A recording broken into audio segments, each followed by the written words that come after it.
তমলুক সাংগঠনিক জেলার আমাদের যে 8টা বিধানসভা, তার মধ্যে 4খানা বিধানসভার নিমতৌরি ডিএম অফিসে নমিনেশন হচ্ছে। পাঁশকুড়া পূর্ব, পাঁশকুড়া পশ্চিম, আমাদের ময়না আর নন্দকুমার বিধানসভা। আর তমলুক বিধানসভার নমিনেশন চলছে আমাদের তমলুক এসডি অফিস। তার সঙ্গে আমাদের কাঁথি সাংগঠনিক জেলার চণ্ডীপুর বিধানসভা, যেখানকার প্রার্থী জেলা পরিষদের সভাধিপতি উত্তম বারিক, উনিও আজকে নমিনেশন করছেন আমাদের নিমতৌরি ডিএম অফিসে। তো আমাদের এখানে নমিনেশন চলছে 5খানা, আর এসডি অফিসে 1খানা, 6খানা। আর আমরা গত আমাদের যে 2 তারিখ বৃহস্পতিবার আমরা হলদিয়া সাব ডিভিশনের হলদিয়া, মহিষাদল আর আমাদের নন্দীগ্রাম 3টে বিধানসভার নমিনেশন আমরা ইতিমধ্যে করে নিয়েছি। আমাদের আজকে তমলুক সাংগঠনিক জেলার 8টা নমিনেশনই কমপ্লিট হলো। 8টা নমিনেশন চলছে, 8টা নমিনেশন হলো, এবং সঙ্গে ভগবানপুর আমাদের বৃহস্পতিবার 2 তারিখ করে গেছে, বুধবার করে গেছে 1 তারিখ, আর আমাদের আজকে চণ্ডীপুর হচ্ছে। আমাদের তো তৃণমূল কংগ্রেসের তরফ থেকে আজকে এখানে নিমতৌরি ডিএম অফিসে আমাদের 5 জন প্রার্থীর নমিনেশন চলছে, এসডি অফিসে 1 জনের নমিনেশন চলছে।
আপনি কি নমিনেশন দিচ্ছেন?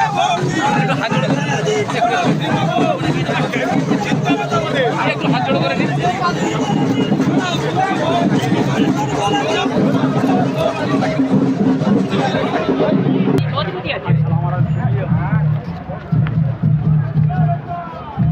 হাত জোড়ো করে না, হাতটা একটু। আমাদের ভিডিও ভালো লাগলে লাইক এবং শেয়ার করুন। কমেন্ট সেকশনে গিয়ে জানান আপনাদের মতামত।